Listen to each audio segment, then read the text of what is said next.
নমস্কাৰ, এই মুহূৰ্তত আহি পৰিছে সন্ধিয়াৰ কেইবাটাও বিগ ব্ৰেকিং নিউজ। আজি হৈছে 9 মাৰ্চ, গোটেই অসম তথা ভাৰতৰ বিভিন্ন প্ৰান্তৰ পৰা যুগুতোৱা হৈছে কেইবাটাও গুৰুত্বপূৰ্ণ খবৰ।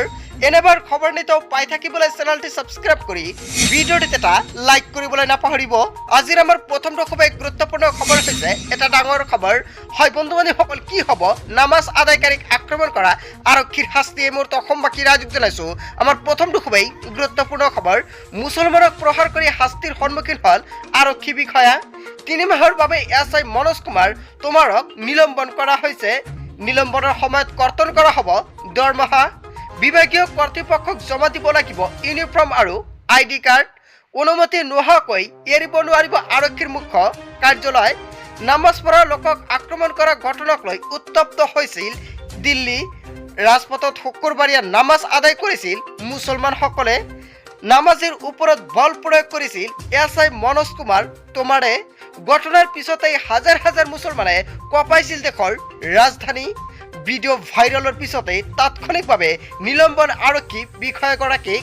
ঘটনাস্থলীত উপস্থিত হৈ প্ৰতিবাদকাৰী লোকক নিয়ন্ত্ৰণ কৰে আৰক্ষীয়ে। হয় বন্ধু বান্ধৱীসকল, এটা ভয়ংকৰ খবৰ, এটা গুৰুত্বপূৰ্ণ খবৰ মোক উলিয়াইছে। ইয়াৰ বিষয়ত আপোনালোকে কি ক'ব? তাৰপিছত অসমবাসী ৰাইজক জনাইছোঁ আমাৰ আন এটা খুবেই গুৰুত্বপূৰ্ণ খবৰ, লগতে এটা ডাঙৰ খবৰ। মোদী মানেই হৈছে মূল্যবৃদ্ধি। কেইবাটাও গুৰুত্বপূৰ্ণ মন্তব্য কৰিছে, লগতে তুলনা কৰিছে গৌৰৱ গগৈয়ে। গৌৰৱ গগৈয়ে কি মন্তব্য কৰিছে সবিশেষ জানক। কংগ্ৰেছৰ নিৰ্বাচনী জনসভাত বিজেপিৰ বিৰুদ্ধে সৰব হৈ পৰিল গৌৰৱ গগৈয়ে আৰু ঠিঙত এইবাৰ ভয়ংকৰভাৱে তুলনা কৰিছে কংগ্ৰেছৰ সাংসদ গৌৰৱ গগৈয়ে বিজেপিক।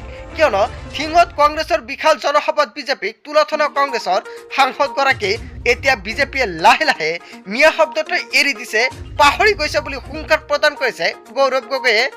নিৰ্বাচন আহিছে, বিজেপিয়ে মিয়া শব্দটো পাহৰিব ধৰিছে। আকৌ বিজেপিয়ে খেতিয়কসকলক মাদ্ৰাছাক লৈ অপমানজনক কথা ক'ব। নিৰ্বাচনৰ পিছত বিজেপিয়ে আকৌ ৰাইজৰ মাজত ঘৃণাৰ ভাৱ সৃষ্টি কৰিব। ৰামায়ণৰ প্ৰসংগৰে বিজেপিক ৰাৱণৰ সৈতে অহংকাৰী বুলি তুলনা কৰিছে গৌৰৱ গগৈয়ে। আজিৰ তাৰিখত মোদী মানেই হৈছে মূল্যবৃদ্ধি। কংগ্ৰেছ হৈছে দুখীয়া মানুহৰ দল, বিজেপি ধনী মানুহৰ দল। নিৰ্বাচন পাৰ হৈ গ'লে তেওঁলোকে আকৌ আমাক অপমানিত কৰিব, লগতে কেইবাটাও হুংকাৰো প্ৰদান কৰিছে। ৰাৱণৰ দ্বাৰাই এদিন বিজেপিৰো অহংকাৰৰ পতন হ'ব বুলি এনেকুৱাকৈ হুংকাৰ প্ৰদান কৰিছে গৌৰৱ গগৈয়ে বিজেপিক। বিজেপিৰ নিজ দলৰ ৰাজনীতিৰ প্ৰতি সততা নাই। এআইইউডিএফ দলে কি হ'ব তাৰ স্ক্ৰিপ্ট তৈয়াৰ কৰে বিজেপি চৰকাৰে। এআইইউডিএফ দলক তীব্ৰ সমালোচনা সাংসদগৰাকীৰ। হয় বন্ধু বান্ধৱীসকল, কেইবাটাও গুৰুত্বপূৰ্ণ খবৰ মোক উলিয়াইছে আচলতে গৌৰৱ গগৈয়ে যিকেইটা মন্তব্য কৰিছে। আপোনালোকে কি ক'ব? যদি আপোনালোকৰ কিবা মন্তব্য কৰিব লগা থাকে আপোনালোকৰ মন্তব্যটো নিশ্চয় কমেণ্টৰ জৰিয়তে জনাবলৈ নাপাহৰিব। তাৰপিছত অসমবাসী ৰাইজক জনাইছোঁ আমাৰ আন এটা খুবেই গুৰুত্বপূৰ্ণ খবৰ, লগতে এটা ডাঙৰ খবৰ। দুৰ্ঘটনাত পতিত মন্ত্ৰী বিমল বৰাৰ কনভয়। মূৰ্ত অসমবাসী ৰাইজক জনাইছোঁ বিগ ব্ৰেকিং নিউজ। মন্ত্ৰী বিমল বৰাৰ কনভয় দুৰ্ঘটনাগ্ৰস্ত। গৰু পোৱালি বচাবলৈ গৈ সংঘটিত হয় এই ভয়ংকৰ দুৰ্ঘটনা।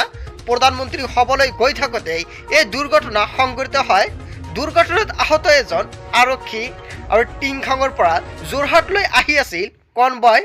মন্ত্ৰী বিমল বৰাৰ কনভয় দুৰ্ঘটনাগ্ৰস্ত হয়। বন্ধুসকল, ডাঙৰ খবৰ, এটা গুৰুত্বপূৰ্ণ খবৰ মোক উলিয়াই আহিছে। তাৰপিছত অসমবাসী ৰাইজক জনাইছোঁ আমাৰ আন এটা খুবেই গুৰুত্বপূৰ্ণ খবৰ, লগতে এটা ডাঙৰ খবৰ। বহি থকাৰ সময় নাই, নিৰ্বাচনলৈ সাজু শুকুৰ আলী। অৱশেষত শুকুৰ আলীয়ে কৈছে বহি থকাৰ সময় নাই, নিৰ্বাচনলৈ অতি সোনকালে আৰম্ভ কৰিব শুকুৰ আলীয়ে। শুকুৰ আলীয়ে কেইবাটাও গুৰুত্বপূৰ্ণ মন্তব্য কৰিছে। মোৰ অসমবাসী ৰাইজক জনাইছোঁ বিগ ব্ৰেকিং নিউজ। শুকুৰ আলী আৰু বহি নাথাকে, নিৰ্বাচন খেলিবলৈ সাজু হৈছে শুকুৰ আলীয়ে। সুস্থ হৈ উভতি নামি পৰিব নিৰ্বাচনী যুঁজত। ৰাষ্ট্ৰীয় উলেমা কাউন্সিলত কৰিলে যোগদান। কেইবাটাও গুৰুত্বপূৰ্ণ আপডেট মোক উলিয়াইছে। এইবাৰ কংগ্ৰেছত নহয়, বিজেপিতো নহয়, ৰাষ্ট্ৰীয় উলেমা কাউন্সিলত যোগদান কৰিব শুকুৰ আলীয়ে। ৰাষ্ট্ৰীয় উলেমা কাউন্সিলৰ হৈ কৰিব প্ৰতিদ্বন্দ্বিতা। ধুবুৰীত শীঘ্ৰেই আৰম্ভ কৰিব প্ৰচাৰ।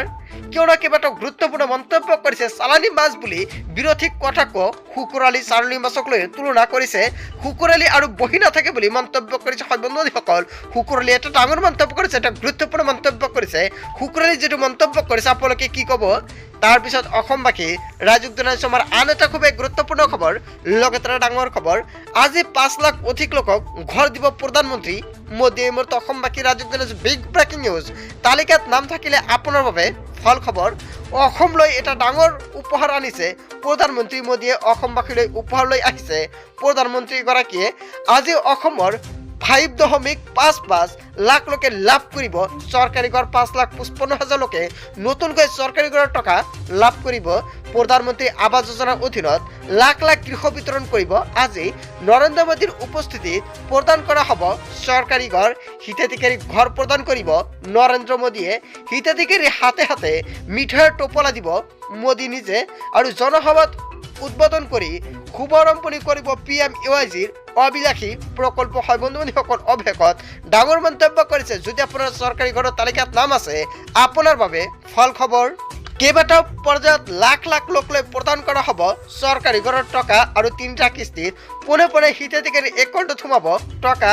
বিকশিত ভাৰত সংকল্পলৈ অসমবাসীলৈ এই উপহাৰ মোদীৰ। হয় বন্ধু-বান্ধৱীসকল, ডাঙৰ খবৰ, এটা গুৰুত্বপূৰ্ণ খবৰ।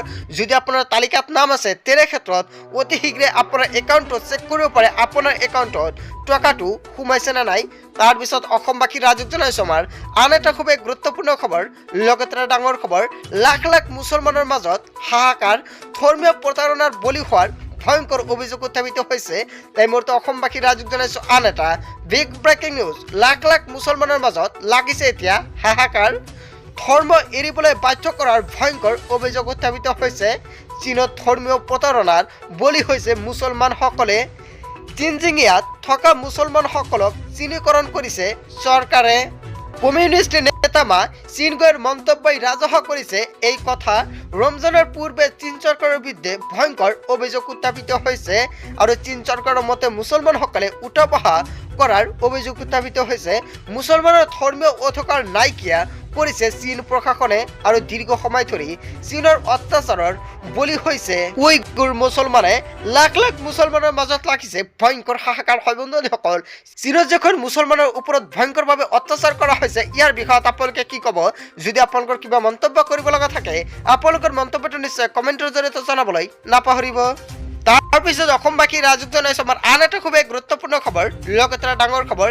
ইউটিউবাৰে লাভ কৰিব চৰকাৰী অনুদান। আৰম্ভ হৈ গ'ল আবেদন প্ৰক্ৰিয়া। আপুনি কেনেকৈ আবেদন কৰিব, আপুনি আবেদন কৰিব পাৰিব নে নাই, এতিয়া সম্পূৰ্ণ প্ৰক্ৰিয়াটো জানি লওক। এই মুহূৰ্তে অসমবাসী ৰাজ্যক জনাইছোঁ ভাল খবৰ, কিয়নো গোটেই ভাৰতবৰ্ষৰ বাবে কেইবাটাও গুৰুত্বপূৰ্ণ খবৰ।